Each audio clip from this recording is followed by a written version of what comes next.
Good evening, Free Enterprise fans, and welcome to yet another race in the Magma Route. Tonight we are featuring rexxraul and penguin8r, who both went 2-1 in the initial group stage in the first 3 weeks of the tournament. And tonight is their first matchup here in the Magma Route. I am Maggie the Cat, and I am joined tonight by Antidale. Antidale, what do you think of this matchup tonight? Oh, this should be a really good matchup. Penguin8r is the reigning Highway to the Threemus Zone 2 champion, and rexxraul, if I remember correctly, did make it into the second stage of that tournament, into the brackets. So both are very good runners. It should be very interesting to see them take on this seed. And we had some pretty interesting objectives. Looks like we're going to need both ways to Zeromus, which can mean that pass can be very trolly. It could be buried deep in the moon. It could be buried somewhere else. Yeah, definitely. A nice set of objectives here. We have a really easy and free one right away of defeating the boss in the waterfall that I'm sure they'll be looking to take care of pretty quickly. But then, yes, those other two, unlocking the pass door and conquering the vanilla ribbon spot, could lead to some very different routing. Of course, not forgetting that forging the adamant with the legend sword is also available that they could utilize as well. So, looking like a very interesting and exciting race ahead of us tonight. Yeah, and both runners are doing a little bit of a cheeky thing and not showing us what character they do start with. We do see rexxraul going with a DS9 naming convention, which is kind of neat.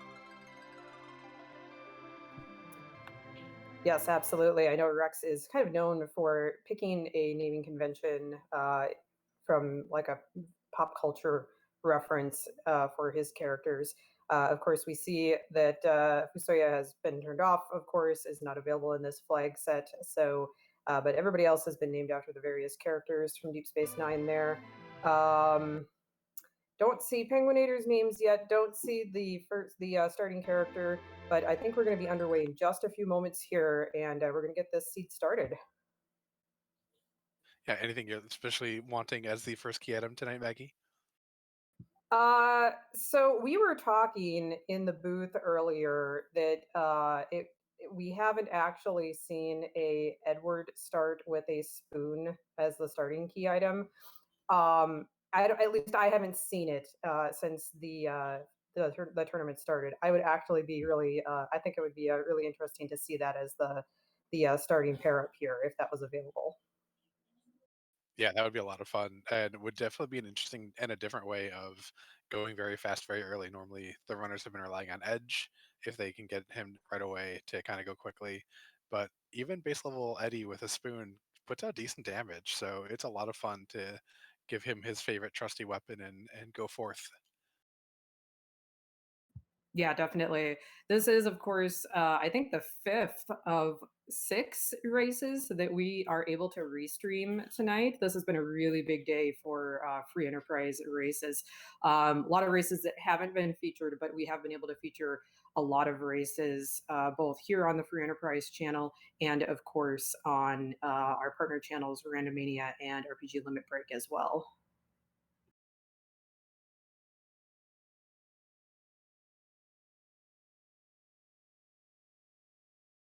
And it looks like we're having a little bit of technical difficulty with the restream, so our Neobari is working on getting that back up for us, but we do see that Edward start, so at least half of the dream is still alive.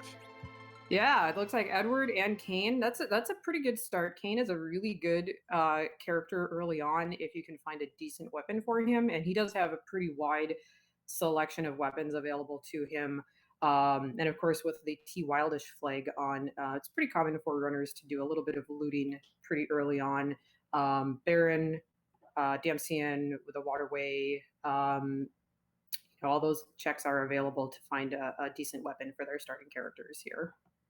Yeah, I know I found even a white spear outside the Baron pot before, so definitely lots of good chances to get some really good Keen gear. And you'd be looking for like a dancing dagger for Eddie if we don't get the dream.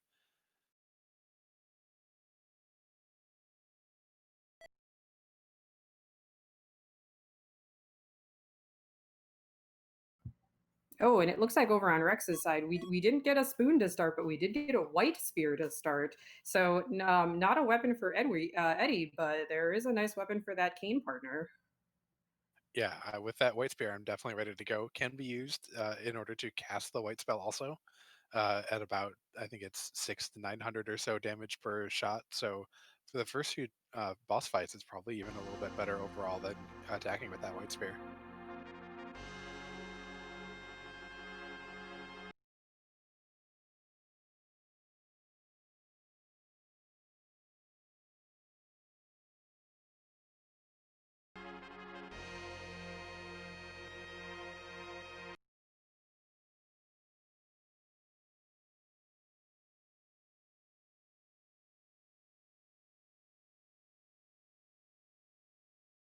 And we are getting everything kind of realigned and sorted out here while our runners get underway. Getting the timer sorted out, getting naming way up here to tell us the objectives. And now it looks like we are underway. It looks like Penguin8r might be going to do some looting right away.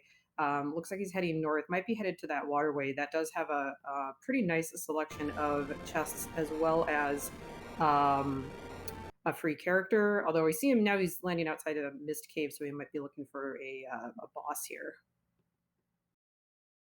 Yeah, it could be maybe a quick check for a demist, maybe get a little bit of experience on Edward. With Keen and that white spear, you'll pretty much be able to take out whatever's here within a shot or two. So this doesn't take a whole lot of time if you even do want to fight the boss, or maybe like you said earlier, it just could be a check through the bosses and reset out.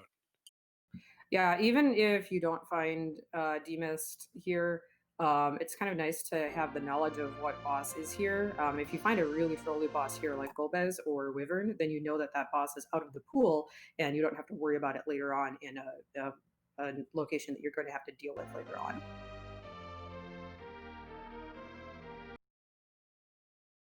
It looks like it was just Mylon and friends there invading Mist Cave.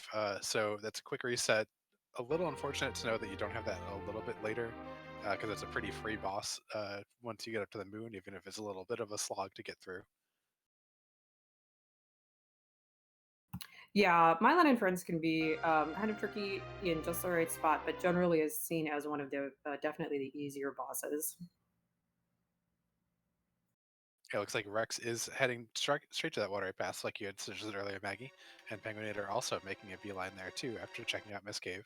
And as you said too, there's that character here. The loot is pretty good, and even on the sparse 60 that we have, it's usually pretty worth it to come in here, take a gander around, and get some good treasure.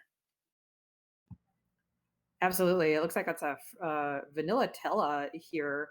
Um, Now, some people might think that Tella is, kind of a weaker character. He's got limited MP. He, of course, only starts with a very limited spell pool. But he has been remarkably utilized in this particular flag set, especially since Fusoya is not available in the character pool. Yeah, that utility is so good for him, and he is pretty much the only character that gets weak early enough that if you want to do a D machine grind, that it actually would make sense to.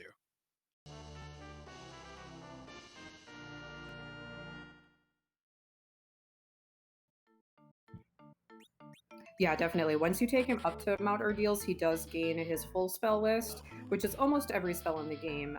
He does still lack, I believe, Nuke, Quake, and White. But he does get a lot of other utility spells. Weak, of course, as you mentioned. Berserk is a really great utility spell. He starts with Blink and Exit already, even without going to Ordeals. So even before doing Ordeals, he still has a pretty decent amount of use right out the gate. Oh yeah, that blink spell is so amazing early. It's wonderful to have. Is definitely gets you through a little bit of punchy bosses early, and is easier on the MP pool and on just casting time and animations than multiple cures.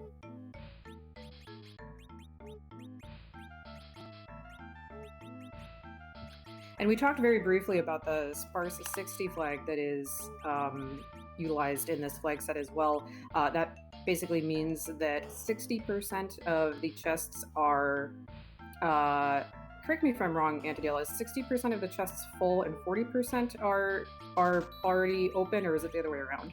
It's the first way.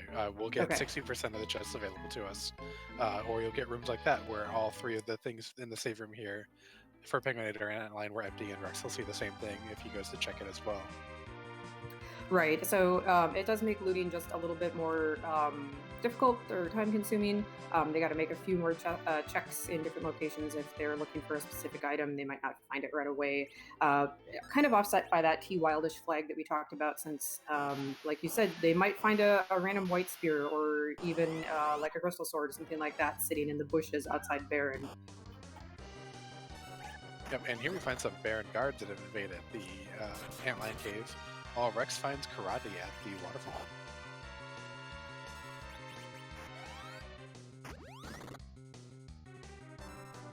Also looks like both runners have found an edge as well as an extra Tella too. So we've definitely picked up some party members while we're sorting out the restream a little bit. Yeah, we do have the no free character flag turned off, which means that they can go to all of these spots like the Watery Pass and Mysidia and Mount Ordeals eventually, Dancing Castle, and pick up all the free characters. If the no free character flag were on, they would all those free character spots would be empty. They would only be able to find characters in gated spots like Baron Inn or Mount Hobbs. But we do have that off, so they can fill out their party pretty much as soon as the gate opens here. Yeah, and speaking of gated spots, there's a magma key to open up the underworld for our runners sitting at Antline behind those Baron guards. Looks like Penguin8r is going to use a Tella to exit immediately out. Would not be surprised if we saw him head straight down to Agart to drop the key in the well and go start to look at some of those really interesting gated shops, which do have a little bit of better item selection available there, where you can actually find things like sirens and coffins, Bacchus wine, and hourglasses here in the S standard flag. Yeah, so kind of blowing this seed open right away. Rex did complete the second objective by beating that boss of the waterfall. I'm sure Penguin is going to come back and do that just at any time. It's sitting there. He knows where it is. That boss isn't going anywhere. He knows it's a low level boss, so he can come back and do that pretty much at any time. Looks like Penguin8r is going to go peek what is up here on Mount Hobbs. Now, this is not required. We talked about there's a character up here. It is going to be gated by a boss, so he could be looking for Demist. He could just be seeing what the character is up here in case he maybe wants to save that character as an anchor for later in the game. I think in that quick flash that was a Porum with the green coat and would then be an orange shirt. Yeah, I think you're right. So if he wants, I don't think we've seen a white mage yet. If he wants a white mage, he could always come back and get her. Could just be saving her for anchoring for his Threemus fight. Yeah, Porum gets a lot of utility very early, especially if you also get a Palom where they can use Twin Magic, and she does learn Exit on her own and learns Berserk a little bit faster than Rosa does. But most runners do prefer to see Rosa as their main white mage, just because the HP curve and important late spells like Cure 4 and White come much faster with Rosa than they do with Porum. Meanwhile, Rex is through those Baron guards as well, picks up his own Magma Key. And Penguin8r is, I believe, dropping his Magma Key in that well, and Agart is about to open the path to the underground. So now both of our runners have that underground access, also have several more checks here on the overworld that they can do. Of course, we haven't seen Fabul. They may both be thinking of trying to save Fabul until they at least do Sheila 1. They could go up Ordeals. They do both have Tella. They're probably going to want to do that eventually. And we still have the Baron Inn check that I don't think either of them, at least we haven't seen either of them peek even the character or the first boss in there yet. Yeah, it'll be really interesting to see who decides to go there and do it quickly. It is something you can usually get done with Edge right away, and definitely with Edge and Atella.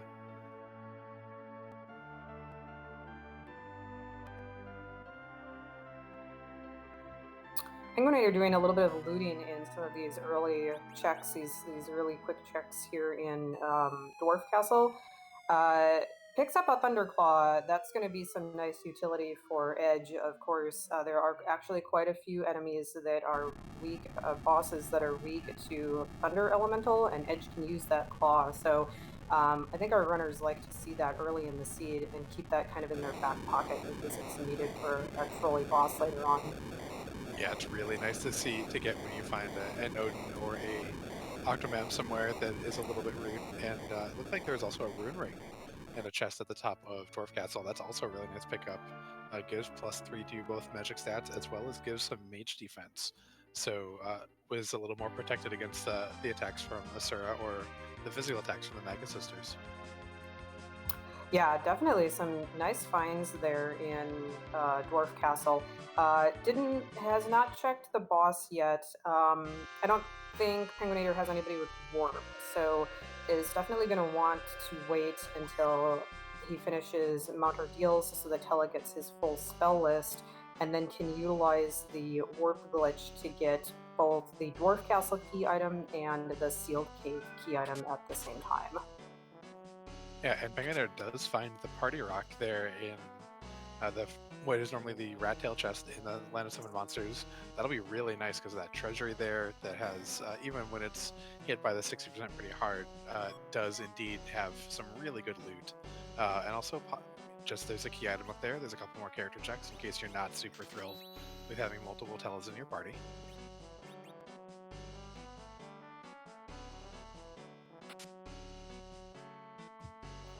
Yeah, so we might get to play the Rate That Treasury game coming up pretty soon here if Penguin8r decides to go check that treasury soon. Meanwhile, Rex is doing a little bit more looting here in Dwarf Castle. He was a little bit more extensive. He did pick up that Thunderclaw and some of the same gear that Penguin8r picked up. I haven't seen if there was anything else of particular note that he got from those extra chests, though. Yeah, I haven't seen it either, but here's the left tower, which is a little bit harder to navigate around. And it looks like there's only one chest up here. That isn't one of the reasons why I tend to only do one of the two towers in this particular check. Ooh, and that's a Bahamut there in the Leviathan spot. That's effectively free. Yeah, as long as you can get your anchoring correct, and it looks like Penguin8r is doing a little bit of shenanigans with his party composition to do that, and then have some star veils, which the runner's starting kit comes with star veils, so even if they haven't found any to purchase yet, yeah, they should be able to get through this. Oh, and it looks like he's got that Edward to hide. He's got the edge to do a little bit of extra damage. So he's making a solid run for this. Yeah, one thing with this spot you will need to use, he'll probably need to use all three of his star bells to get through it. Bahamut won't do that much damage to himself off of this reflected, and does have 35,000 HP. I guess he does still do the full quad 9, so that's real nice.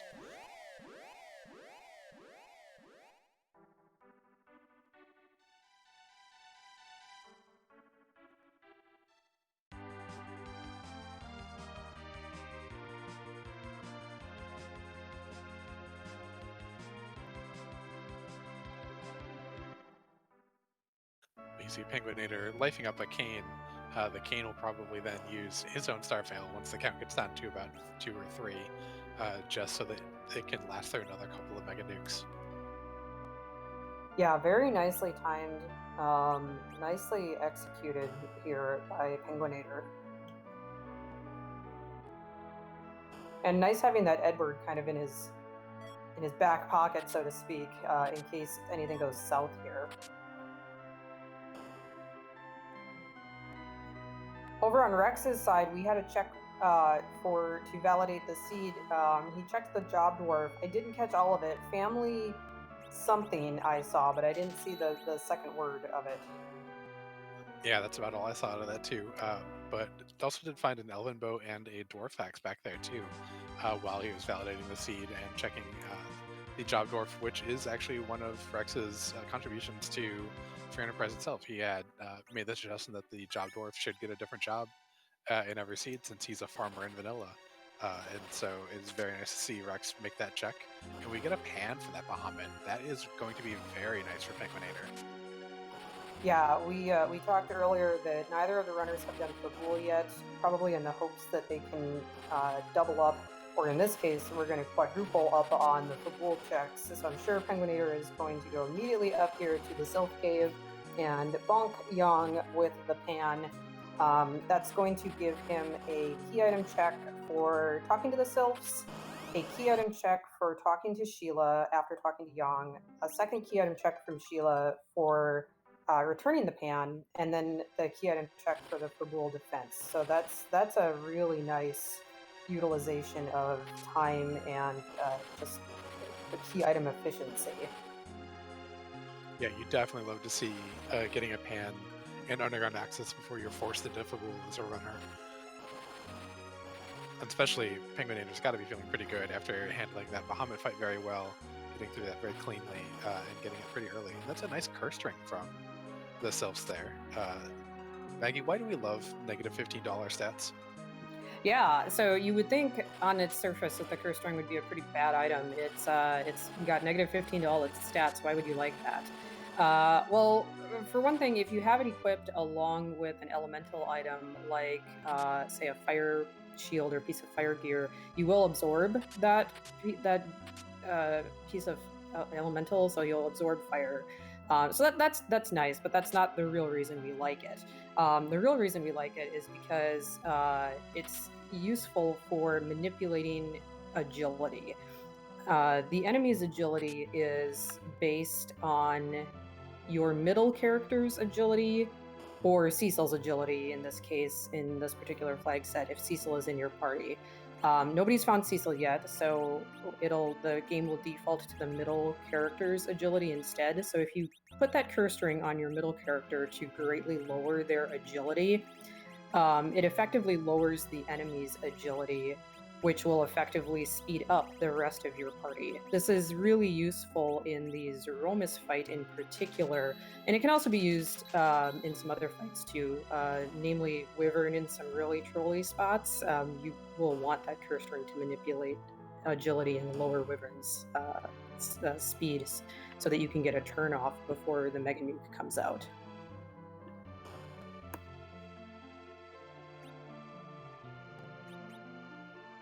That sounds like a whole lot of value in one tiny little ring. It really is, and it's also. Would you say, Antidale, that agility is sorcery? I wouldn't quite go so far as a sorcery, but the finer points of agility are really hard to pick up and really intuit very well. There's a few runners of Enterprise that are, I feel like, are noticeably head above head above everyone else's shoulders. In that treasury wasn't too bad. It wasn't too great. We saw a defense sword for a cane, which is actually a little bit of an upgrade over the white spear overall for most of Kane's time in the game. We saw some Artemis arrows. I think there was an Artemis bow as well. So if we do find someone to use those will be pretty nice. Yeah, definitely. I think there was a staff of some kind too. I didn't quite catch if it was a life staff or maybe a silence staff, but that could be useful for Tella, or definitely if they want to hang on to it in case they do find a white mage or want to take that Porum that we saw up on Hobbs. And then I wanted to say there was one more thing that I thought was interesting, and now I forgot what it was. But yeah, it was a decent treasury. I would give it maybe a 5, maybe a 6, probably a 5. Yeah, that sounds about right. I don't hate it, but it's nothing that is going to change the way I'm going to play the rest of the seed. Sorcerer Rogue chat is pointing out was the other thing that I was thinking, which again would be nice if they well, I mean, Tella can certainly use it, but you know, I like to put that kind of really nice gear on a white mage who's actually going to live through a Big Bang if you can manage to find one. Yeah, and I know we saw a siren out of there too, and I don't think we've seen sirens in a shop yet, so it's actually a kind of a nice little find. Yeah, that's very true. If you don't find sirens in a shop, then finding one in a random chest can really be helpful just to kick off your grind or get you through a tough boss spot later on. Yeah, it's amazing what a little bit of leverage can do. And there's that life staff you saw, but what a little bit of leverage you can get on the seed with just an infusion of 34,000 experience points, even here in the early game.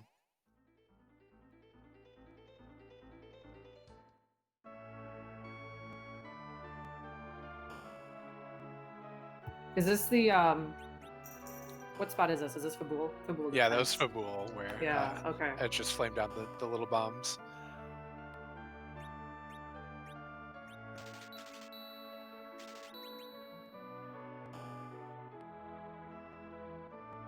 Well, there's our hook. That's another set of gated shops where sirens could be, as well as things like ninja swords or other little bit higher tier weaponry and armor. So that's going to be a little bit interesting for penguin8r. Nice to know that we don't have to use that to go underground, though.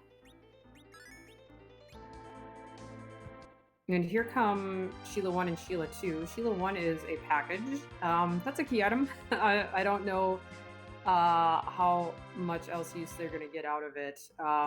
It leads to a character, of course, but you have to sit through a really long cutscene. So the only thing I could see them using the package for is if they were to not find a white mage any other place and they really were desperate for like a Rosa and they found Rosa there. Yeah, it looks like Sheila 2 is the Legend Sword, so we are now a little bit closer to go mode. We still need either the Darkness Crystal, the Pass, or any one of the Darkness Crystal Pass and the Adamant in order to go and defeat Threemus. Yeah, this has been a pretty key item dense seed so far. Sometimes, you know, you will see the runners do all these checks and they won't get key items at all. So this has been, I think all of their checks have resulted in key items so far.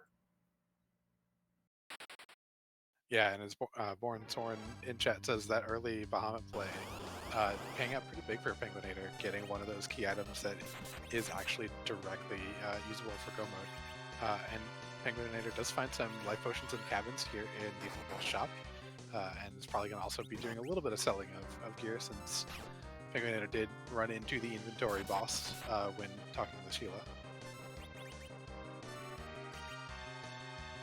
So, Antoniel, would you say that the inventory boss is the second or third true boss of this game after the NPC boss? Probably the second. It's the one that crops up and sneaks up on you as you get that early Earth Crystal. You open a lot of chests, you get early underground access, and you're very happy to get that little bit of elevated loot checks. And then all of a sudden you have to fight this inventory boss like 2 or 3 times. You're still trying to figure out your party. You still have useful stuff that you want to keep around, but then a quick sort does help penguin8r a good bit. But definitely going to be something that penguin8r will be fighting for a while until it does a massive sell-off of stuff. Yeah, very true. We do like to joke that like Kaipo Miss is the true last boss. The old lady in the Kaipo Inn will block you from getting out of the item shop there, but you really only run into her once, maybe twice, once you run into the item shop to pick up the whatever is available there. Whereas inventory boss, yeah, you are going to do that multiple times. So very good point. Yeah. Now go ahead. Oh, I was just going to say, we see penguin8r checking here the Baron Inn spot. Takes out that Kanyatsu. Really nice to see in that low HP spot there. Yeah, and then does find the Maggot Sisters, and I'm pretty sure that Edge has a mute knife considering the 2,000 points of damage to Cindy as she goes very, very quickly into that good night. And Rex did make the double Fabul check by doing the Fabul defense and the Sheila 1 check. Now, it looks like he did not defeat the Bahamut that was down in the Land of the Summoned Monsters to get the pan, so he does still have that outstanding. That will lead to the Legend Sword that penguin8r has if and when he can clean that up.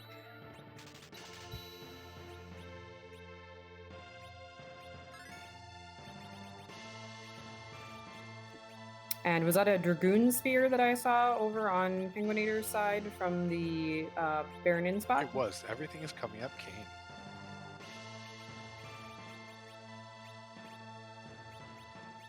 That's another really nice item.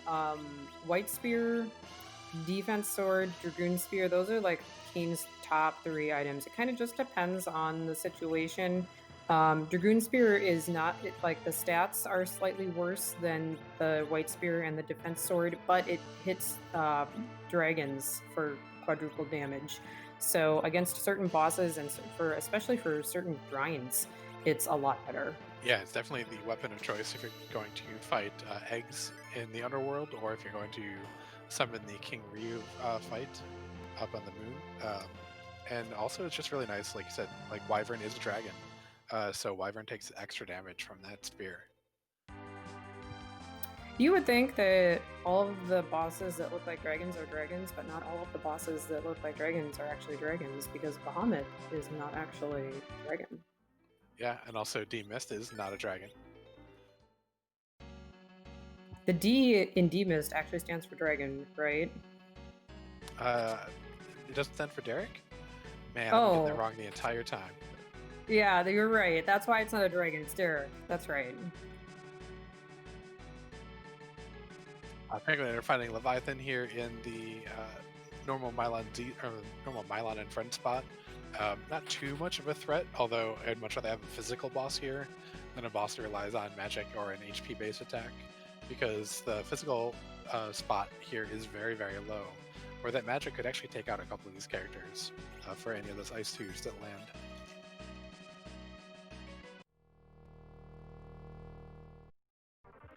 Yeah, this spot still is pretty low on HP compared to where the runners are at this point with their gear and a little bit of levels that they've gotten, so is able to get through this spot pretty quickly. Rex is right on his heels coming into this fight just as Penguin8r cleans it up, so our runner's kind of converging here right at the top of Mount Ordeals as we are getting close to the 30-minute mark.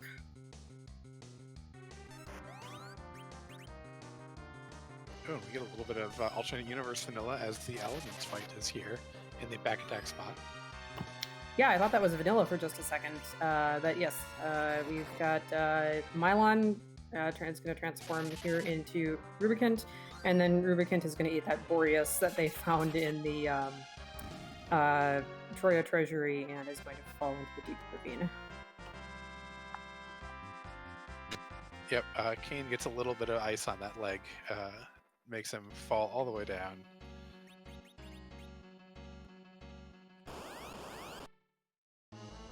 And then into the tomb room, where we find out what key item we get here on Ordeals, and where after this fight, Tella will then get his full spell list.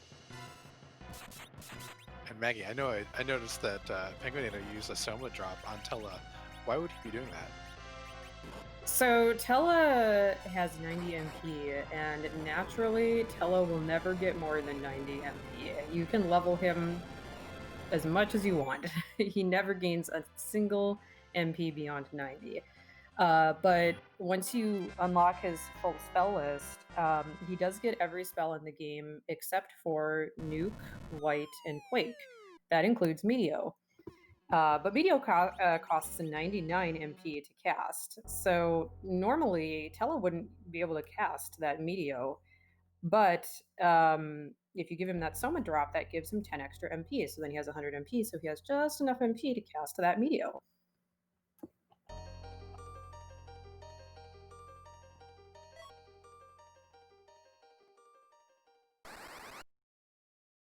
I think we got an Artemis bow here, so we have two Artemis bows, and really I think only Edward who can wield them. Yeah, in this party we haven't seen. Well, we've seen Porum, but Penguin8r's seen Porum anyway, but nobody's gone and gotten her. We haven't seen any of the other mages. No Rosa, no Iridian, no Palom, no Sid, no Cecil. So yeah, I think that's our second Artemis bow, and nobody to use it. That's a little bit sad because that Artemis bow is really good. It increases all your physical stats. It's the strongest bow in the game.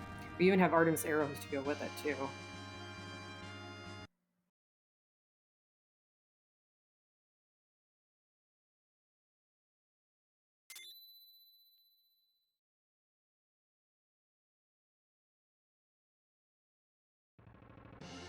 Now, Penguin8r doesn't have a whole lot left other than Dwarf Castle or the Tuppa Tower. I think that's very appealing.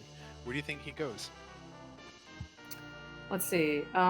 He could go Tower of Zot too. He's got that Earth Crystal. He used that to open the Troya Treasury, but he hasn't used it to go up Zot. So he could do that, but it looks like he's going underground.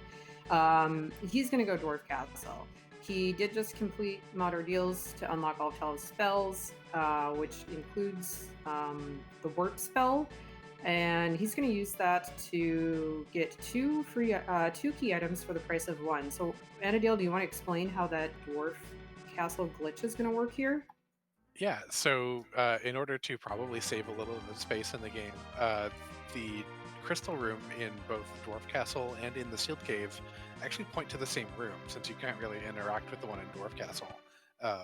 So in the vanilla game, if you cast Warp when you have exited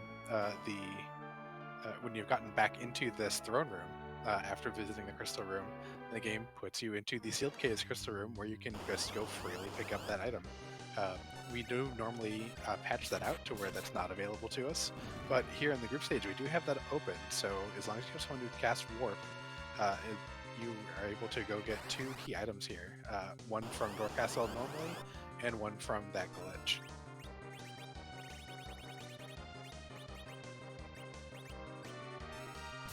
So it makes Tella, or anybody really who can use Warp, but kind of Tella especially because of his extra utility, kind of extra important or extra utilized here. We also see Rydia often saved, at least until after the Dwarf Castle is completed, because Rydia does get Warp at a very early level, whereas the other character who can use the Warp spell, being Palom, doesn't get it until a much later level, so sometimes he doesn't even have it by the time you would be naturally completing the Dwarf Castle. Yeah, definitely a reason why Palom is a little less powerful or a little less interesting in these seeds. And also, for those taking notes at home, Pale Dim, definitely a dragon. Seeing Kane bust out 3,000 points of damage or more on those attacks. Yeah, and it's actually really nice to see Pale Dim in that spot, because that spot has a lot more hit points than this second boss spot that's coming up. Now, here we have an interesting choice. Cecil. Why is Cecil so interesting in this particular flag set? Oh, we have turned on vanilla agility, which means that just like in the normal vanilla game, Cecil is the person who is the agility anchor, the person that all other people's speed in battle is calculated based on his agility value.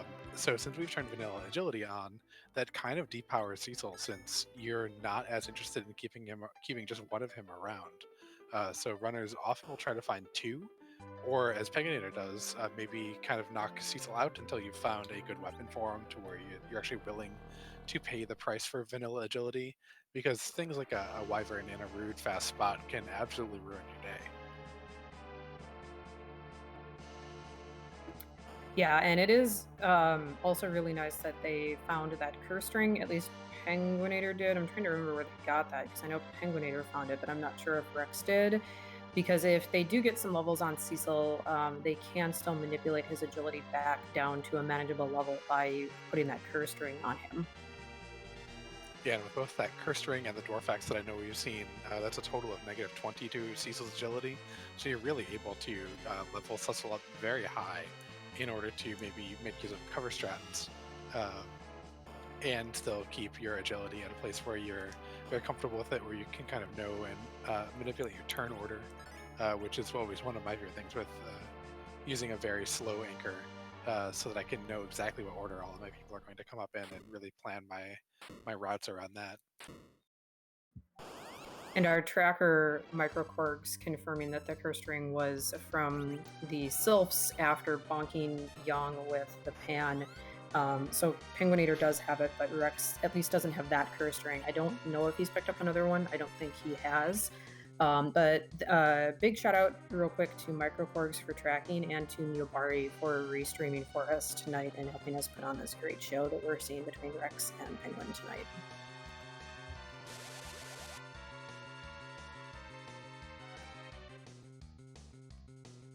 Yep. And hey, there's a Cecil. Now you get a crystal sword. Merry Christmas. Well, that was perfect timing. If anybody were to dismiss that Cecil and then get that crystal sword, I think they'd be a little bit sad. So I'm sure that Penguin is very happy that he did decide to keep that Cecil. Getting a rat tail also from that dwarf glitch into sealed cave warp, and does have the hook, so he's probably going to go check that right away.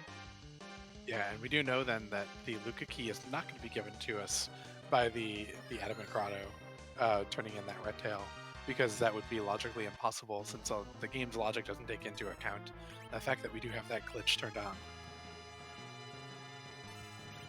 Meanwhile, over here on Rex's side, Rex has diverged from where Penguin8r went, and after finishing up Mount Ordeals, he has come up here to Tower of Zot. And this is the Magus Sisters spot where he has found Golbez. Golbez is a little bit trolly, mostly in that he talks a lot, and he's going to cast a lot of spells at you.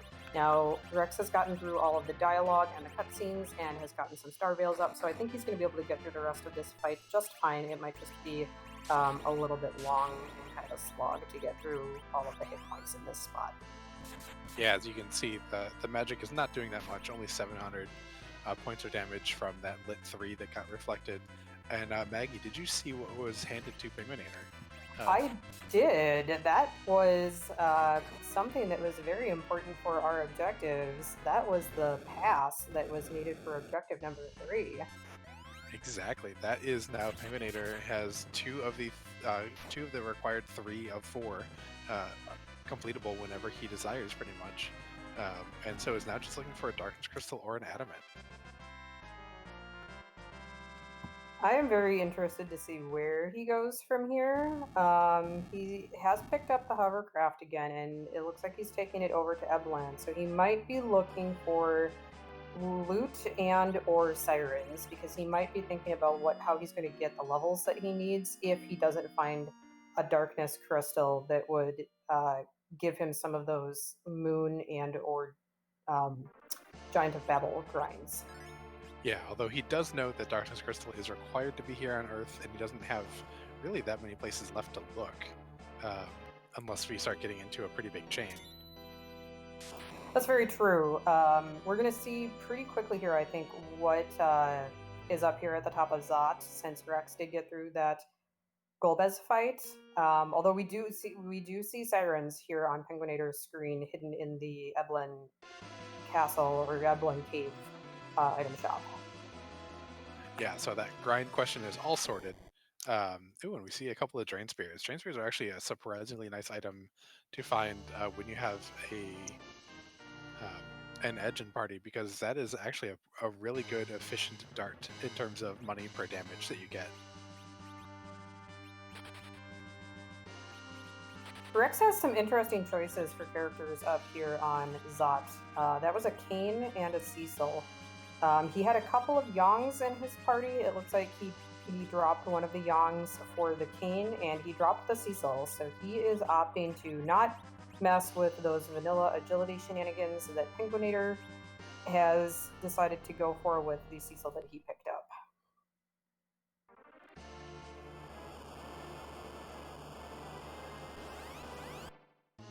Yeah, that does maybe hint that Rex would also be dumping the Cecil that comes out of Dwarf Castle, which would definitely be a feels bad moment when that Crystal Sword pops up for him. And meanwhile, we do have King and Queen Evelyn taking the Valhalla spot. This is a nice free boss here that will then send us back outside of Baron after you got our key item. Meanwhile, Penguin8r is diving further into Eblan Cave here, probably checking both the character and maybe the boss, exiting out after finding that looks like another Porum. He may have been looking specifically, I'm betting he was looking for Rosa, if anything. Yeah, Rosa, or maybe a second Cecil, so that you can really leverage Crystal Sword Cecil and all that glorious damage potential at relative agility 1, and leave one Cecil behind as an anchor.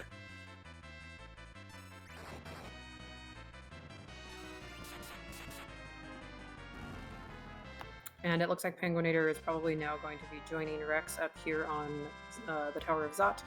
Well, Rex does get through that King Queen Evelyn fight very easily.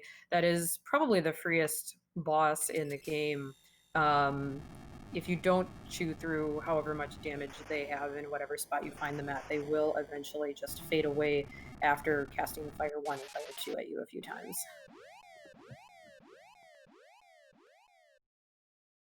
Yeah, although with their son being a pretty speedy boy here, was probably ended up being a little bit faster to just go through there hit point totals instead, and that is some music from the Earth Crystal, a little bit of reverse vanilla, if that's allowable.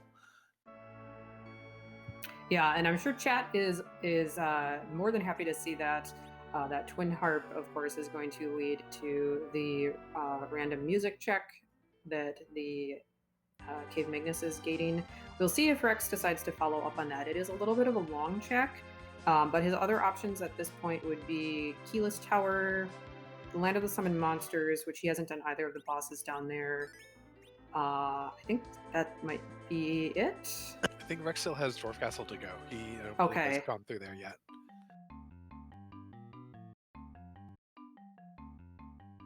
But I definitely agree with the play to just continue on through the chain. When you get that chain item and Earth Crystal is not something that was required, that you kind of want to see if there's anything at the end of this and hope that your opponent fades it. Definitely. Yeah, since you've already put the time into it, I definitely agree with following up on this at this point. Over on Penguin8r's side, why has he turned himself into a pig? That's because he really likes bacon, or maybe it's instead because Final Fantasy IV has a status priority list where some different status priorities have a different kind of priority or tiering, and this hold spell that Golbez is going to throw out pretty soon is actually a lower priority than either both the mini status or the pig status. It is also lower than the mute status. So an easy way to not get anyone held, and so that you can make sure you always get your star veils off in time, is to cast mute on everyone or piggy your fighters and size your mages. That way they're still able to do their most important things in a fight, but also can get those star veils off for whoever is left. This game is so fascinating. Isn't this game fascinating? It is. There's so much little detail. Like, this is something I didn't really know for at least like the first year that I played this game until it suddenly became standard for everyone to kind of know it. There's just a lot of little detail in this game. And, this is actually a vanilla strat too. And it was one of those things that vanilla runners like Penguin8r definitely have a little bit of advantage on. Although they're very good and kind with the community and share all the information too. But it's just little pieces of how the game works at vanilla that we definitely try to keep throughout the entire randomizer, and that really just helps with game knowledge. Well, it sounds like we're about to get music, so I am going to mute myself for a moment so we can hear what Scooby B has to play with us for us tonight.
And chat is saying that was some Megalovania that Edward was playing for us on a harp tonight.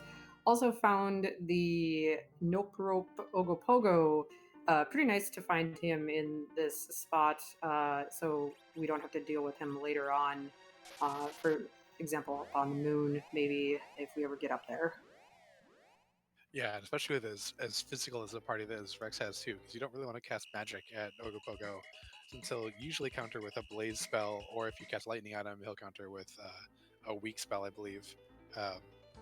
So definitely nice to have a very physical party at a pretty low HP spot, to where all of the nice gear and weaponry we picked up on those canes has definitely able to be leveraged and get Ogopogo down and out of the way pretty quickly. And we did pick up a Baron key from there.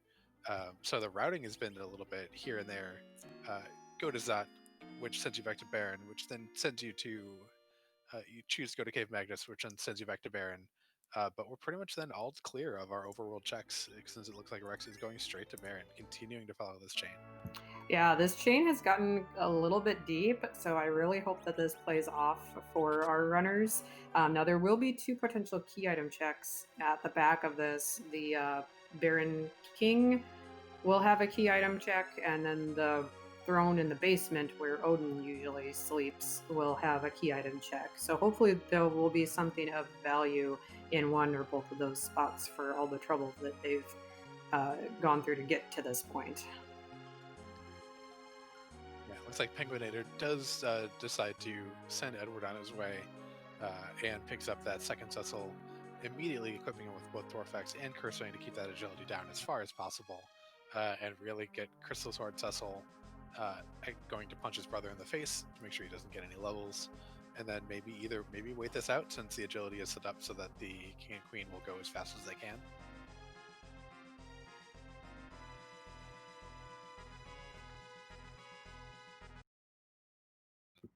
And here we have Octomom in the Baigen spot. Of course, we saw this boss right at the beginning of the game, but or Antlion, I'm sorry, not Octomom, Antlion. We saw this boss at the very beginning.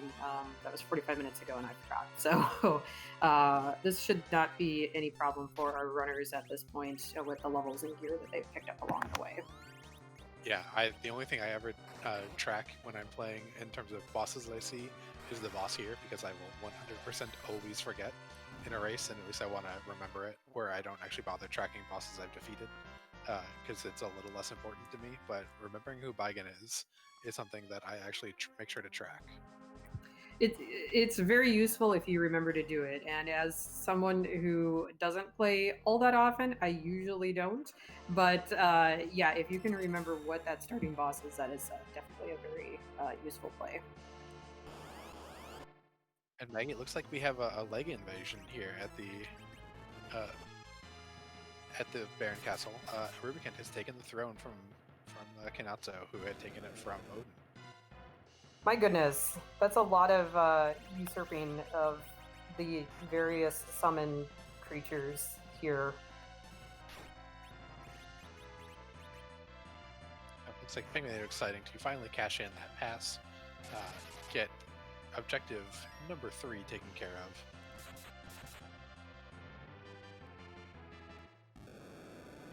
It's actually the first objective for penguin8r. He has not actually completed the boss of the waterfall yet. Of course, that we talked about, he's just kind of sitting there waiting for him. So he can do that at any time. He knows where it is. It's not going anywhere. But yeah, he's in the area anyway, because it looks like he is also going to go follow up on that twin harp that he just received from Tower of Zot. So nice to get that out of the way, so that in case he ends up on the moon to do the 4th objective, he doesn't then have to worry about coming back down here to open the pass door later on. Yeah, that's a really good point about the routing and why you might decide to do the pass right here while you're here in Troya. And I know I always think of like bosses. If I have to go take out a boss as part of an objective, I will often mentally be like, is this ever going to be faster? penguin8r, possibly if he thinks about it in a similar way, might be doing a similar thing where it's actually going to be faster later to take care of that boss, because there is a decent amount of HP and it is a very fast boss spot.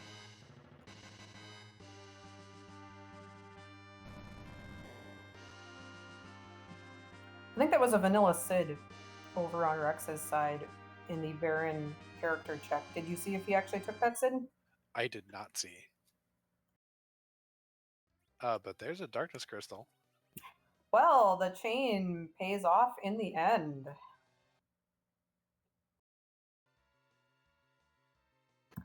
I'm sure Rex is both relieved and like probably just sighing a really big sigh of relief when he sees that darkness crystal, that he didn't just invest 10-15 minutes in that chain for nothing. Although Rex, I think we saw the pass come out of the Baron Inn, maybe, because it looks like on the tracker Rex does not have the pass quite yet.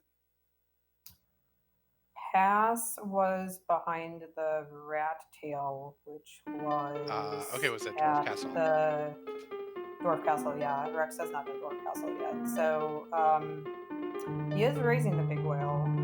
We'll see if he's just raising it.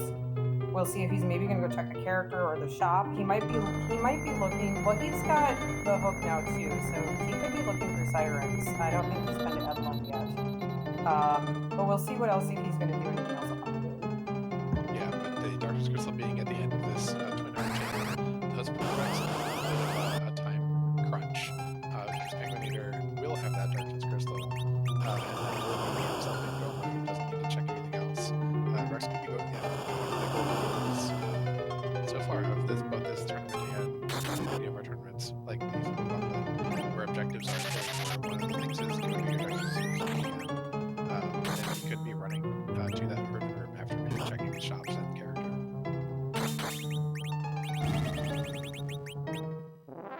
That would be, it would be a great payoff if he could do it. But right now, it would be 2 key items.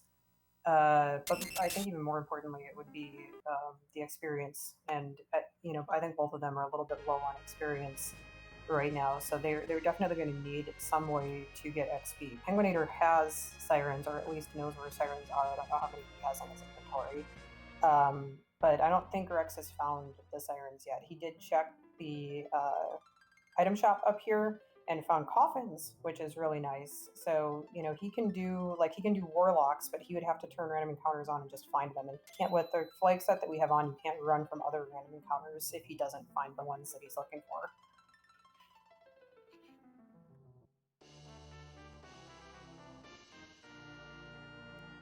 And there's a Rydia up on the lunar dais. I don't imagine either runner will actually take her at this point.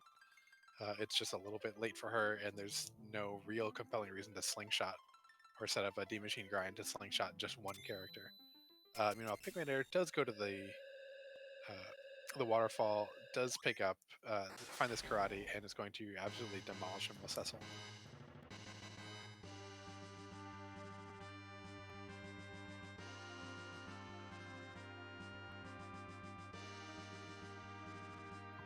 So Rex is diving the lunar subterrane. Looks like he is going at least down to the save point. I imagine he's probably going to at least look at the boss that's at the ribbon room. There's a couple of other bosses down there as well, so if he doesn't find a suitable boss at that ribbon room, if it's something that he can't get through, he might try something else just to get a few levels, but I'm sure he's going to at least peek it pretty early here to see if it's something that he can get through relatively easily. Now, we have seen quite a few of the free bosses. We've already seen King Queen Evelyn, we've seen Water Hag, we saw Baron Guards. And I think were Kaipo guards in the Mist Cave, or is that somebody else that I don't remember correctly? That was Mylon and Friends. That's right. So still kind of, easy, on the easier side, but not completely free. Yeah, so with those coffins, I'd be really excited to see the Kaipo guards. And there's a siren that Rex is using, deciding to summon this gold dragon fight. Hopefully there is an hourglass in the inventory as well. There's some. Yes, very good. And he should have a Dragoon Spear. He did the Baron in check, which was a Dragoon Spear. So he does have at least one Dragoon Spear for those canes. So he can probably chew through these pretty quickly. And this will be a really nice boost in XP for going into whatever is waiting for him up here.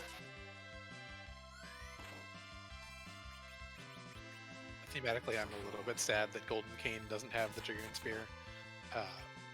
But Black and Silver Cane does a great job doing 2,000 points to the back dragon, almost 4,000 in front.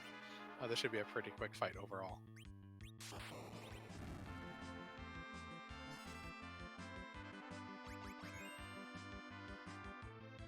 So that Golden Cane is queuing up that life potion on the Gold Dragon that just got KO'd. Why do you think our runners would use a life potion on an enemy that just recently got defeated? The runners know that all enemies in Final Fantasy IV have 0 vitality, and a life potion or the life 1 spell resurrects you with 5 times your vitality in terms of HP, which then resurrects that dragon at 0 HP, so it immediately dies again. And in the accounting system that Final Fantasy IV uses, that means you killed it twice. So that is a free kill for just like 150 gold and a little bit of waiting for the correct time. So definitely a nice, great way to make that Siren a little more valuable. He got 90,000 experience rather than 60,000. Um, and that life glitch is just so useful and is actually a cornerstone for the Deep Machine grind. All the nuances of this game that I've learned since joining the randomizer, since joining the Enterprise, have just been absolutely just like it blows your mind what they were able to program into a Super Nintendo era game back in the early 90s.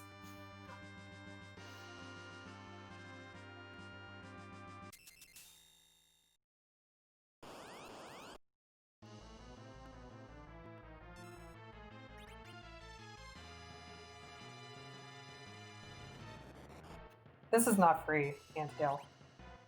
No, this is not terribly free. That Vavelis should have some very good evasion. So looking to get some keens in the air, and the levels here aren't great on Rex's side. So it's going to be a little bit hard to actually be able to punch through that tornado form, even after the jumps. And Vavelis is going to punch pretty hard. Meanwhile, penguin8r picks up that Darkness Crystal out of the trash bin and Baron, and immediately goes underground, probably to grind.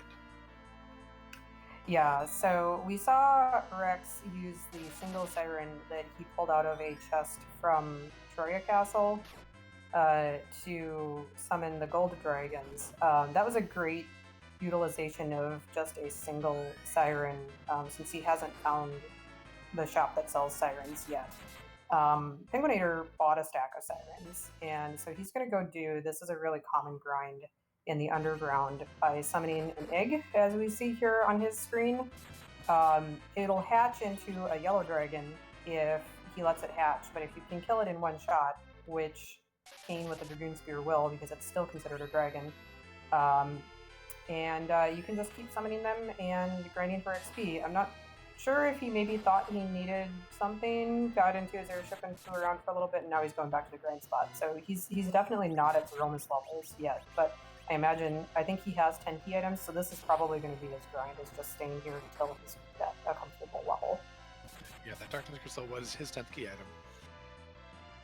Yeah, and I wonder if he was maybe thinking about going to the moon to do the Gold Dragon fight, and then decided this was actually a little bit faster overall, which I would agree with. That going to do at least some or most of your levels with eggs is going to be a little bit faster than Gold Dragon fight, just because it takes a little bit of time for the dragons to attack a couple times while you throw out the hourglass and the hourglass animation, and you're only getting a little bit less than 3 times the value in terms of experience. So like minute per minute, or like experience per second, is close to equal between the two of them. And if you're here, you might as well just do it here. Yeah, the Gold Dragon fight really does rely on hourglasses too. You can do it without, especially if you do have that Kane with a Dragoon Spear, certainly helps. But having hourglasses makes the Gold Dragon grind a lot easier and a lot faster. And I don't know if penguin8r has hourglasses. Rex did have a small stack of them, so I imagine that they were for sale somewhere, but I don't know if penguin8r actually picked them up. This egg fight, as we can see, goes really quick, really easy. Single attack from that Kane is taking them out. So he's at least looking like he's comfortable for whatever he thinks is at the ribbon spot at this point. So it looks like he's probably going to go check on that now. Yeah, since penguin8r does have those 10 key items, that ribbon spot that is normally 100,000 experience will actually be 200,000 experience because of that 10 key item bonus. So that will pretty much help finish all the levels that penguin8r would need in order to take out Threemus with this pretty heavy melee party that's going to do an awful lot of damage with that Crystal Sword Cecil. I would expect that to be 5,000 to 6,000 per swing, which is just a lot of damage. Rex is making, I think, excellent work of this very nasty Vavelis. Is making a very good utilization of that Tella with the Blink spell, and also Berserk on his, I believe, his Kane and his Edge, and maybe his Yang as well. So his physical attackers are able to do damage through her tornado form, and when she's in tornado form, she will cast the weak spell. She will use Ray for gradual petrification, and then she will swing once. So as long as you can keep the blinks up with Tella, she actually probably will not kill anybody once you get those blinks up. And there we see Rex gets through this fight very nicely done. Yeah, picking up a good bunch of levels, and again, very, like you said, very well executed. That completes the objective number 4 for Rex. Well, there was our spoon, buried way up here on the moon. Oh, if only this was push me to jump, where you could have just jumped straight here, jumped over that boss fight, not had to bother with Elvelis. But sadly, it is not, and both runners have long since put Edward to the bench.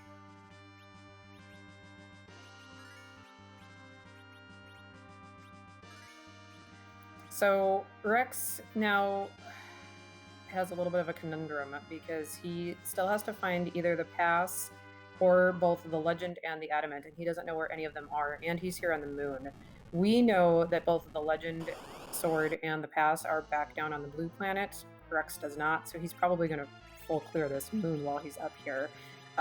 He both needs the levels and he needs those key items, so logically this makes a lot of sense for him. It does, and I really like the gamble that Rex made too, especially against a absolute top tier runner like penguin8r is. Taking a little bit of a non-standard route, going straight to your objective, trying to hope that penguin8r maybe dilly-dallies or does some other checks that don't pay out while you're trying to be very efficient with your checks. It's a really great idea. Unfortunately, just in the seed, it's not going to pay out too well for Rex. Does find the Kaipo guards here in the White Spear altar. Was able to use a coffin on the officer and did get a life glitch off, so he's going to get a lot of XP for this spot as well. That'll help with his levels to help him catch up to this grinding that penguin8r is able to do with the sirens that he found. Yeah, unfortunately, this is a little bit of a lower XP spot here on the moon. You would have really loved to see this in that Val spot, but that most of the XP here is caught up in that officer that was coffined and I think life glitched. So that will be a little bit of a nice bonus. And we did see penguin8r stop for a moment and take out one gold dragon fight. Not the normal floor that we see people do it on. Normally they wait until they're on to the 6th floor, but you can fight them at a couple different spots. It also looks like Rex picked up an Avenger sword from the other chest in the ribbons room, and that's really nice. I'd seen the spoon, but I didn't see the Avenger, but his cane, one of his canes has got that Avenger on, and that's just another piece of cane gear for the canes that he's got in his party. Yeah, and I'm pretty sure penguin8r is going to love to see that for his Cecil as well, being able to use a little bit of a glitch with the Berserk status and switching weapons, to where if you can have one weapon equipped as you start the battle, and then switch to the Avenger, as long as you don't actually input any commands. Once you've switched and go back out to your main menu, you switch to the Avenger, get the Berserk status, but keep all the stats of your previous weapon. So it's a really neat way to kind of share a weapon between people. If maybe you had two Cecils and wanted to share that Crystal Sword between them, or maybe you had an Excalibur and a Cecil, and then also wanted Edge to be able to dart it, you'd be able to do either one of those things.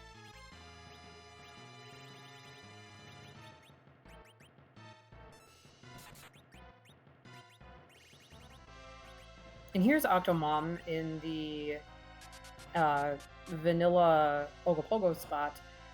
This spot is going to hit really hard and really fast to start, but after you hit Octomom a few times, it will start losing tentacles and it will start losing speed as well. So as long as Rex can survive a couple of hits here and get that Avenger cane going, get a couple of blinks up, it looks like he should be okay to get through this. Yeah, and that 4,000 power punch from Worf as Yang there, I imagine Yang probably has a Thunderclaw, so that'll also be nice and help speed this up a little bit. But you're right, just getting these punches in, it takes 3 to remove the first tentacle, 2 to remove another one from there. As Octomom slows down, this fight really stabilizes nicely, and Rex has done a very good job here up on the moon.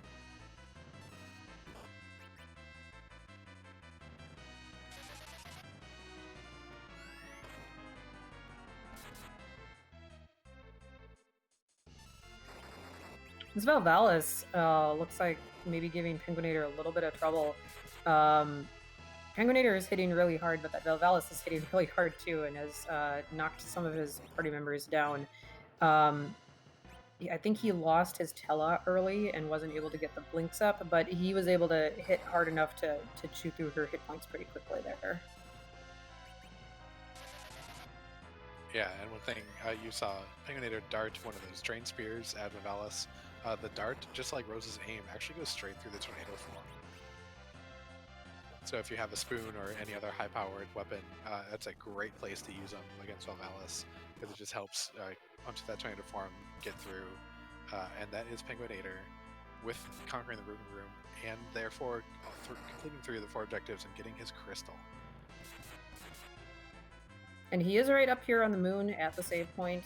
We'll see if he wants to do any more leveling. He is high 40s for his entire party, it looks like, so he may be ready to go. It looks like he is heading down into the toward the final boss here.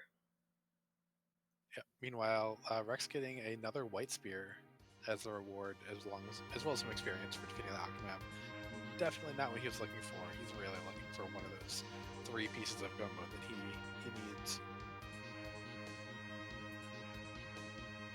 He's making really good work of the bosses here. I know we had that one kind of free-ish boss with the Kaipo guards, but even that really utilized the what he had available to him with the coffins and life glitching to get the extra XP. So not really finding what he's looking for, but is able to at least make quick work and good utilization of his time. But Antidale, I see some emotes coming out in chat, and I think we have a question that we're supposed to ask right about now. Who's Zool? I mean, that starts with a Z, and I think that this emote that we see does start with a Z as well. So, but I think there's something. It goes something like, "Whose bottom are we supposed to beat up?" or it's something like that. I think it might be, whose butt are we gonna kick tonight? That's it. You got it. So we don't randomize where Zeromus is. We randomize who Zeromus is. We keep the script the same, but we give him a different face and butt to fight each time. Scala Kitty and Board have combined to create over 450 sprites that Zeromus could be. Scala doing the vast majority of them, as she took over the art director duties to let Board do more programming. And so after using the crystal and getting that Gur arc, we are faced with Nightmas, I think. Or Nightmas 2.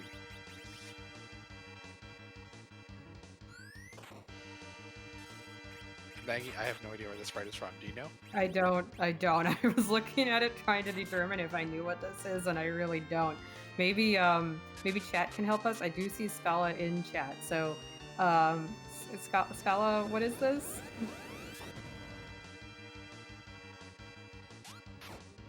Nightmare from Kirby, Nightmare in Dreamland. Okay.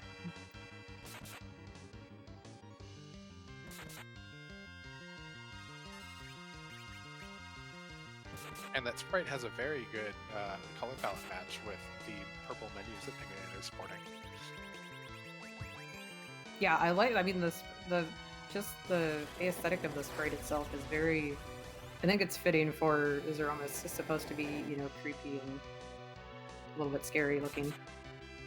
Yeah, absolutely. And while we do get a big bang on Penguin8r's side, Rex has gotten rid of Mylon Z, which I think was at the Crystal Altar. Yeah, the Crystal Sword Altar. And picks up his pink tail.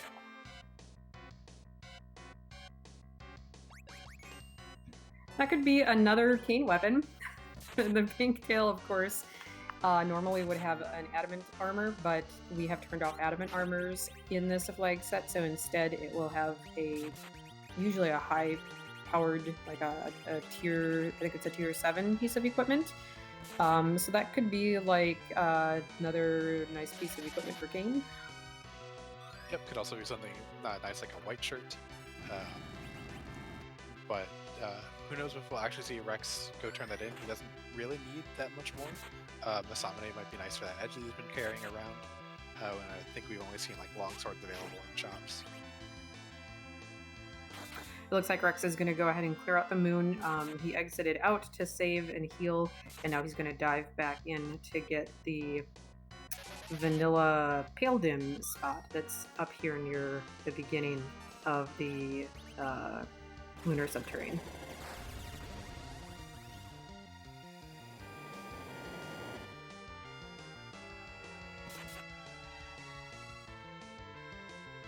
Ooh, that's a little bit of a high roll of Big Bang, although 3 people still alive. Kane and Cecil continue to attack. Edge still throwing Drain Spears. And that's some rocks. This is probably over, although we need Cecil to dodge the next one, probably. Yeah, is that Cecil Zerk? Oh, well, there's the flash, so it doesn't matter. So, GG to Penguin8r. Yeah, GG's Penguin8r going to 1 and 0 here in the Magma Route.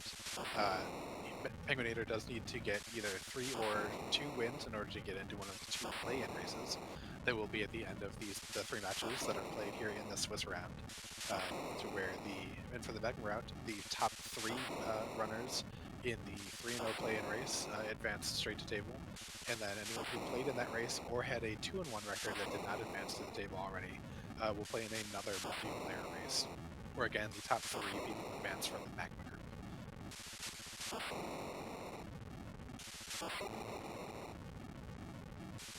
And I think we are going to try to get Penguin8r in here for an interview in just a moment.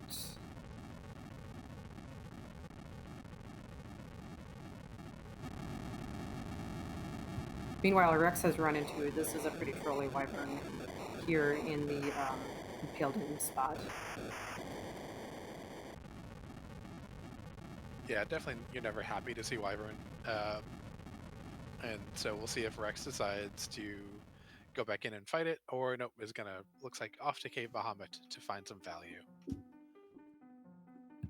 And I believe we are now joined by Penguin8r. GG on your win for tonight.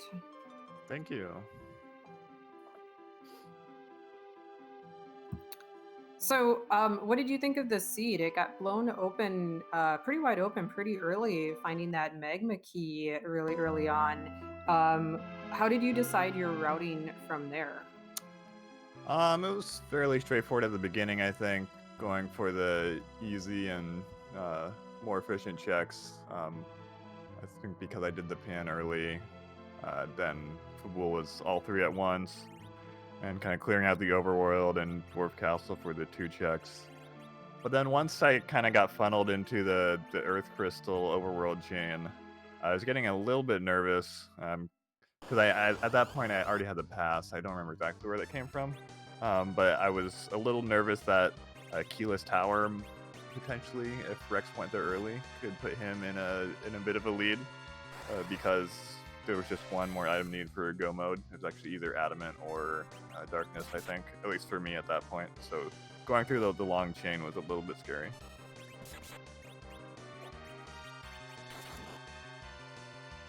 Yeah, I bet that was a little bit scary. I know it's always a little bit nerve-wracking to get key item after key item that leads you just to another key item chain, especially when there's slow checks like Earth Crystal and Twin Heart.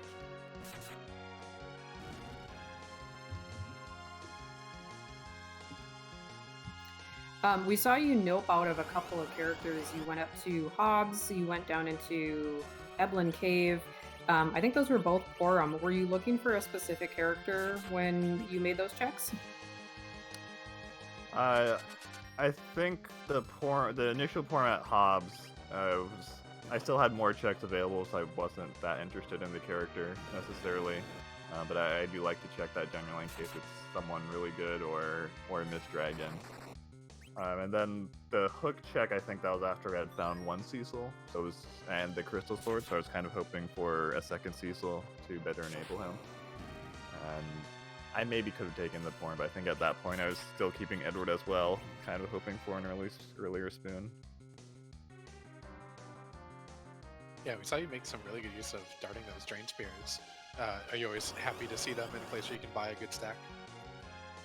Yeah, I've been going for them a lot. I'm trying to temper it a little bit because they're relatively cheap, 6,000 at gold each, I think. But when you buy a whole stack, it can be a little expensive. So I try not to preclude buying other things for them. It looked like in your grind you were maybe a little bit indecisive. You had done one egg and then got back into your airship. Were you thinking about doing some more gold dragons on the moon instead of more eggs? So initially I thought I only had 9 key items. I guess I hadn't marked off the package. So I was thinking I would just go down and do 1 egg before I head up to the moon.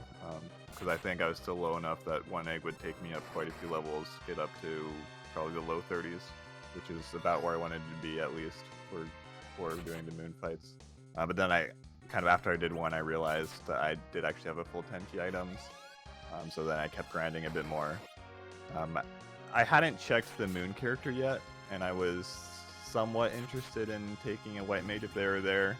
I figured I could do the fight with Hela as my healer and berserker, but it would be nice to have a proper white mage. So I didn't fully grind on the eggs, and I was figuring I would finish off on the moon. So if you hadn't found a second Cecil, you had the one from Dwarf Castle and you had the Crystal Sword, are you keen on leveling that single Cecil up to use that Crystal Sword, even though he's going to, kind of throw some shenanigans on your agility, or would you have left him as your anchor? In this case, I would have leveled him. No one else was really quite as strong as he would be. I didn't have great weapons for edge. He could dart, but it still doesn't quite match the DPS. And Kayn, although he had good weapons, but Kayn doesn't quite ever reach those levels. So I think in that case, even with the 1 Cecil, it was worthwhile with the Crystal Sword. Yeah, that Dwarf Castle kind of handed you everything all at once with the Cecil and the Crystal Sword together there. Yeah, I've definitely had a lot of situations where I say no to the Cecil and then immediately the Crystal Sword pops up. So I was glad to grab the Cecil there. I kind of figured I could still drop him if I didn't get anything for him. Yeah, knowing that you had the Earth Crystal in your back pocket as well, that form up on Hobbs, kind of drive that decision that you to take the Cecil just in case. Yeah, having those extra checks available, and also having, I think, a Dwarf Axe and a Curse Ring. So even just keeping him around, I could still lower his agility. Even if he accidentally got a few levels, it'd still be okay. I think you also had a glass hat still too in your inventory, so you could have had some pretty decent cover strats for maybe that Baigan fight. For the little bit that cover really helps there, or anything on the moon that would have been rude. Yeah, that would have been possible. I think with the objectives, covering looked like it wasn't going to be that important, because I think we already had 2 and then just 1 moon spot or an adamant.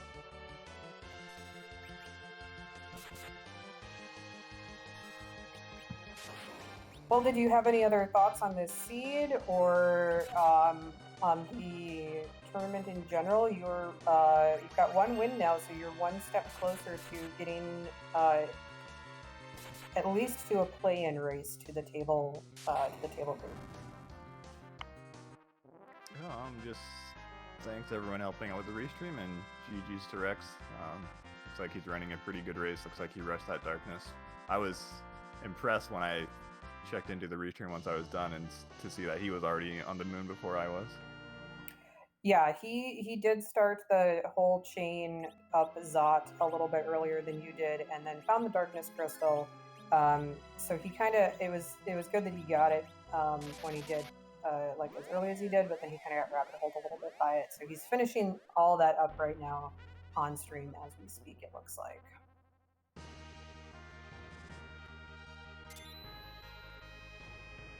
Yeah, he definitely did a good job of going through the moon bosses. Has so far just left Wyvern at the Pale Dim spot behind, and has now cleared everything else off, including that Hulk Gauntlet at Bahamut and Value Cave, getting just the Moon Veil for his effort.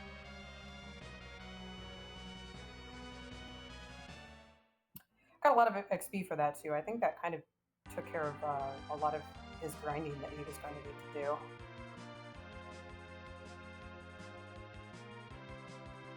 Yep, and I do want to thank penguin8r again for coming in, doing an interview, and for wish him well in the rest of the here in the Magma group. And we will again, I'm sure, see penguin8r again fairly soon. Absolutely, GG to penguin8r. And looks like Rex is hopefully going to be on the right track now. We see him outside Dwarf Castle, and we know that this is, as long as he does the dwarf glitch, which I'm sure he will. That'll give him the rat tail, and then he'll be able to turn that in for the pass. So he looks like he's on the right path, and then he should be able to go straight to Zeromus from the pass, since I think he's got the levels that he needs for the Zeromus fight at this point.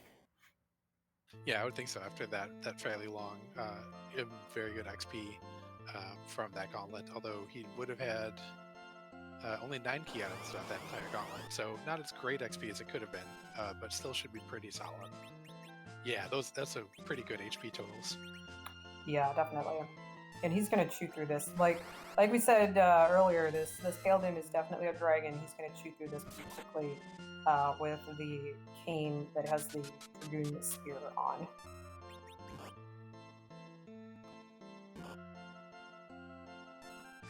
Yep, looks like Tella is going to be forced to take a little bit of a nap here. Doesn't want any more experience points on the Tella, because Tella does eventually, once you get enough levels on him, start to become a little bit awkward as an agility anchor, even with a cursed ring.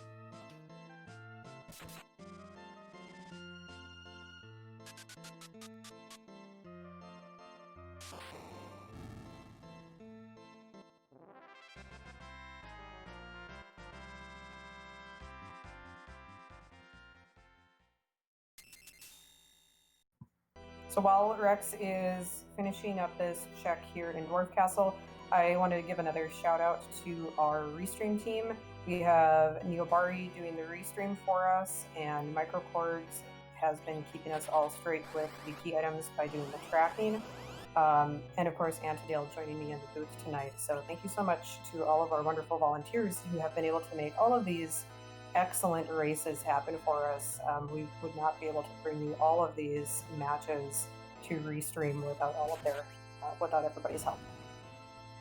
Yeah, our restream team is amazing. I'm still flabbergasted that we had, I think, a total of 10 races today, and we're able to field the restream teams to restream 6 of them. That's just remarkable. And our restream team is awesome for all the voluntary work they do.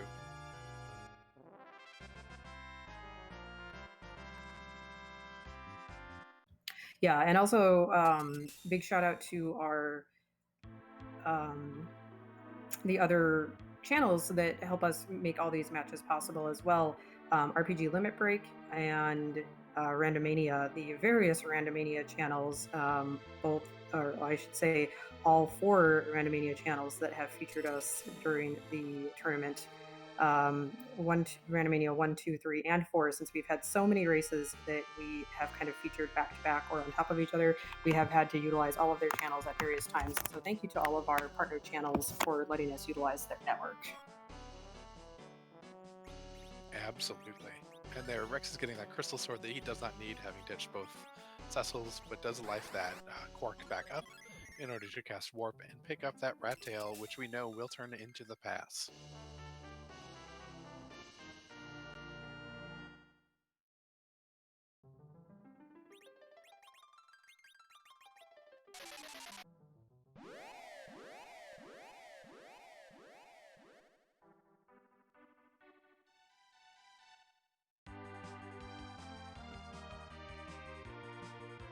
I think, like you said earlier, Maggie, Rex is going to take that rat tail, immediately turn it in, and then go straight to Zeromus. He doesn't need any levels. He doesn't need anything else. He should be pretty good to go. I know he has Bacchus wines because he was using them on some of the fights up on the moon. So between that and the Tella that he has for a little bit of utility, I don't know if they've found silk webs, but Tella can cast slow if he needs to slow Zeromus down a little bit, and also to nerf the first Big Bang.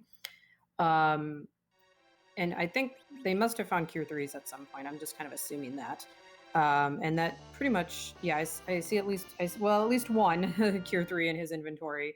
So that should be enough to get through the Zeromus fight with all the berserking that he's going to have going once he gets everybody berserked up. Yeah, absolutely. And one thing with those berserkers, when all of them are at relative agility 1, you actually don't really need the Silk Web to slow Zeromus, because you get the same overall effect as the double slow from the Silk Web as you do from all those Berserkers kind of being in the queue and clogging it up. So there ends up being no actual difference between 4 RA1 Berserkers with the Silk Web growth out, but that nerf you talked about is super important. That first Big Bang is one of the higher powered Big Bangs. Zeromus can throw out Big Bangs that either roll 8 or 9 damage rolls at you, and the first one is one of those 9 damage roll ones.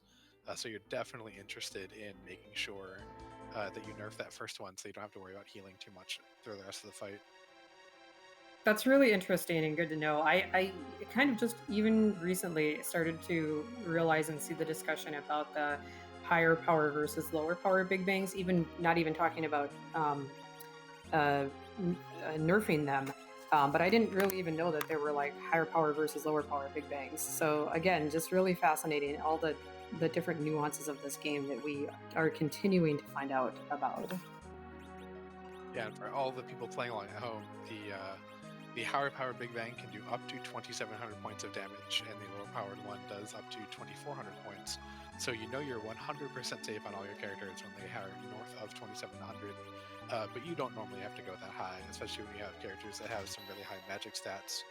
Looks like Rex is selling out the inventory, buying some elixirs, which are even better than Cure 3s, but noticeably more expensive. Yeah, who needs Cure 3s when you have elixirs? He obviously was looking for some kind of curative item coming in here to Eblin. Found those sirens as well, a little bit late since he does already have the levels that he needs, but I think now probably has everything that he needs for that Zeromus fight. It looks like he is flying up here to Troya to open that pass door, which will complete his last objective that he needs and get him the crystal, and also send him directly to Zeromus. Do not pass go. Do not collect $200. But do kick one butt.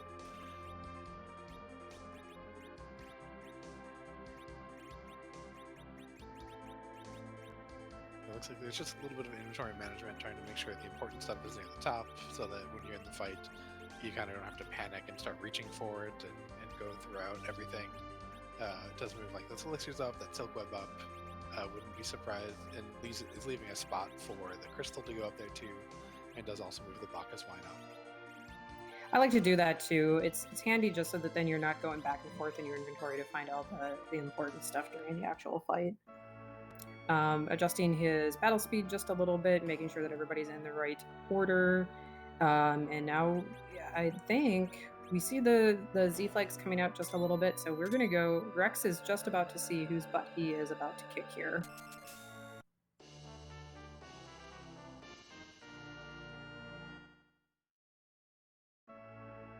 He's got a really great party because he's going to be able to Zerk, I think, all 4 of his meleeers. He's got the 2 Canes, a Yang, and an Edge. All of them are going to be very powerful at these levels. Yeah, that Yang has double cat claws, which each of them will raise the strength and agility by 5 each, and all characters get an extra attack multiplier every 8 strength they get and every 16 agility. So that Yang definitely has at least one full attack roll higher than he normally would if he didn't have either of those equipped. And Yang's main damage source is actually his level. So level 47, it looked like he was, is pretty strong. I think he does get an extra attack power like every 4 levels. So 48 is just slightly better, but not enough to worry about. I think the community likes to somewhat lovingly refer to him as our punch mage, since like a mage, he becomes just much more powerful with levels as opposed to a character like Kain, who relies more on his gear for power. Kain at base level with something like that white spear that we had right away at the beginning of the seed, or a defense sword or an avenger, is going to be really powerful, whereas Yang with a cat claw is actually not going to be all that more powerful than Yang with a fire claw, because he relies more on his levels for his power. Yeah, that's a really good point. We do see that Avenger glitch in action with Rex switching out to the Avenger, or switching the defense sword out to the Avenger. Meanwhile, you queues up that Silk Web with the other cane to make sure that you get that nerf down. One interesting thing with the first Big Bang is that Threemus doesn't set his spell power specifically before it, so you just get the spell power that he would start the fight with. So you're free and able to nerf whenever. Every other Big Bang, you get that shake, and then there's a wait, and then he sets spell power, and then he casts Big Bang. You have to nerf in between the setting of spell power and the actual cast of the Big Bang, so it's a little more difficult past this first one. But the first one is nice and free, and Rex does a good job getting it out there very quickly. That Yang with the Avenger is very fast and very powerful, hitting very hard. Now that he's got the Berserks up on a few of his other characters, they are also hitting very hard. So I don't think this Threemus has got very long for this world. Nope, and Tella does as Tella does and falls down to the Big Bang, even a nerfed one, just because his stats are kind of terrible, and he's got that curse ring to make them even more terrible. It looks like Rex is keeping one of his canes unberserked to act as chemist. Not a bad idea at all, just so that he's got somebody to throw some heals out. I'm going to pick that Tella up probably to help with healing, maybe throw some Cure 4s out, or throw out some extra berserks if he needs to, if they do get a black hole here. Yeah, it does make a good switch from the Lilith Rod, which is a black mage stat stick, to the Life Staff, which is the best white mage one, giving plus 15 to the white magic power, just making that Cure 4 a little bit more useful on Atella.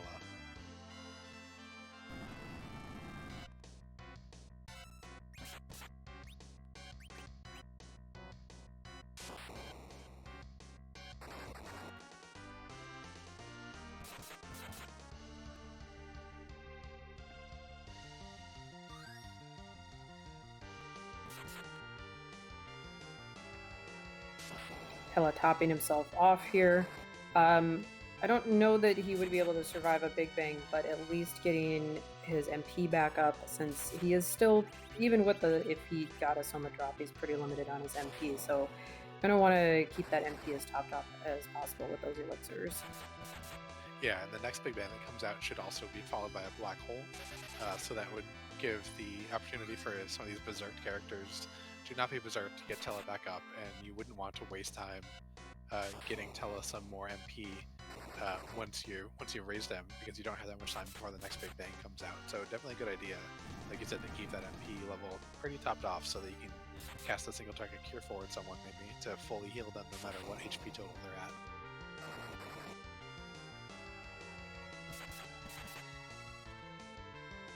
We got the double shake, so it does look like Rex shifted into a new phase here.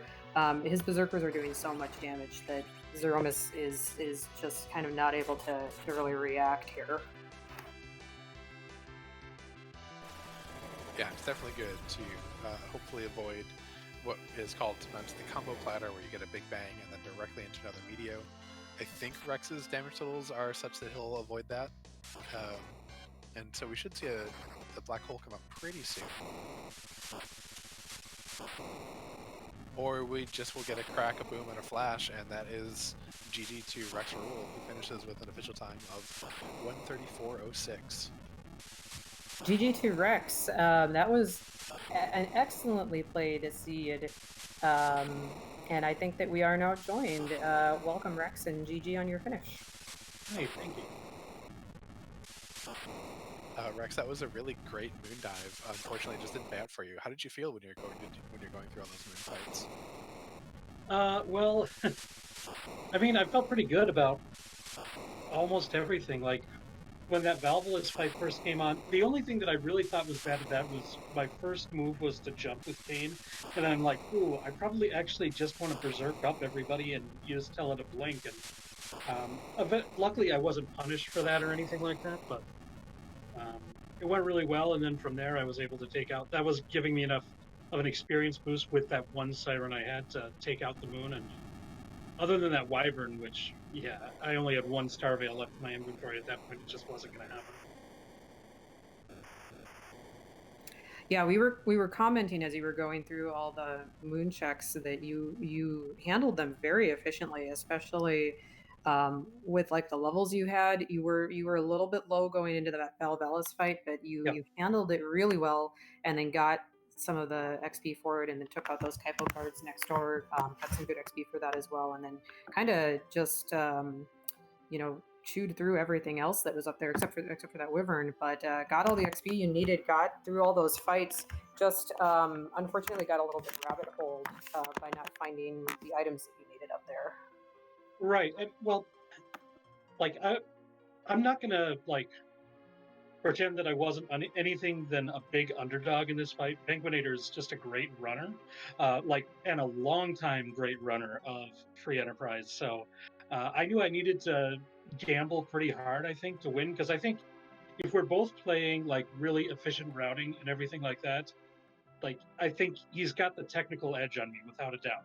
So I had to make more of a gamble, and I thought, like, when I decided to go that Earth Crystal route to Zot and just follow that chain all the way through, which led me to the Darkness Crystal, which led me to the Moon, which led me to, like, can I do this ribbon room right now?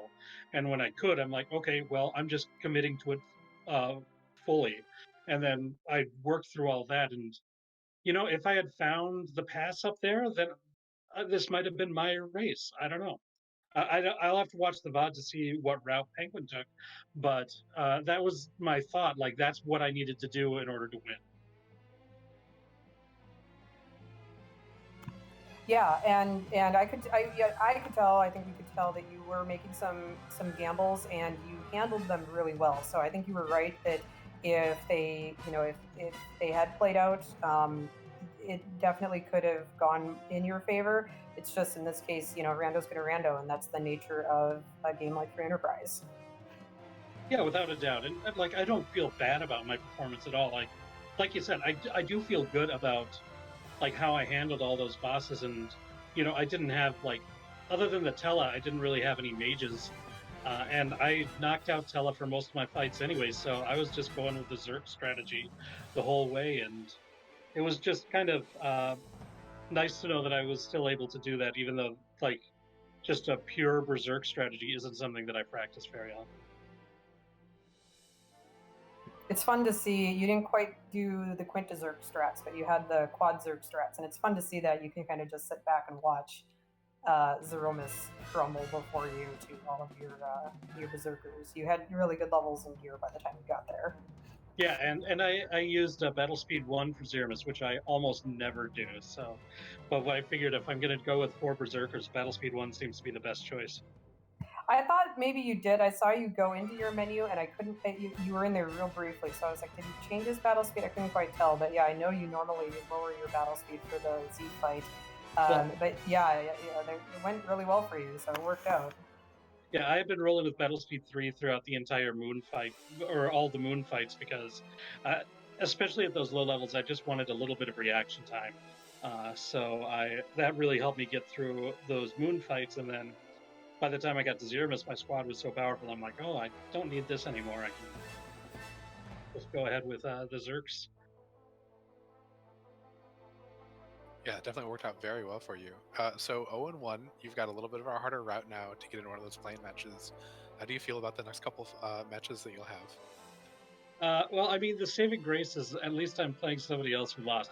But I mean, really, the entire Magma Route is just chock full of fantastic runners, and like, no matter who I'm facing next, it's gonna be tough.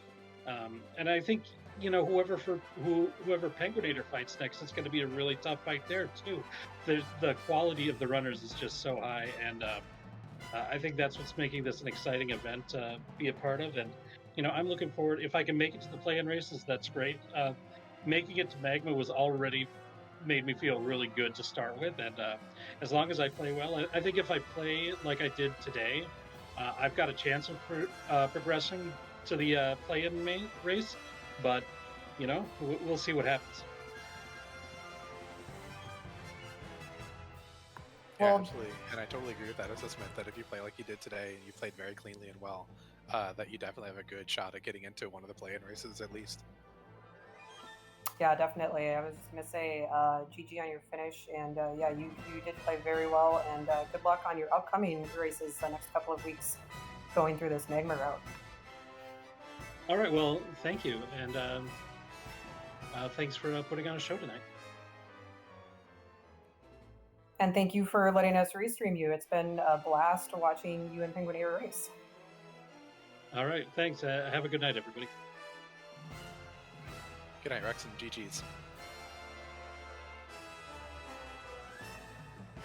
Well, Maggie, So that do you have any was- other thoughts on the seed? No, that was rexxraul, and thank him and thank penguin8r so much for putting on this great show to us. Thank you to our restream team. Thank you, Annadale, for sharing the booth with me. We've seen a lot of very exciting races, and I think we have one more left that we may be going on to. Yeah, we'll be heading over to Randomania 2. And again, thanks everyone for sharing your night with us, and go cheer on the runners who are on our last restreamed race. Thank you all, and have a great night. Good night, everybody.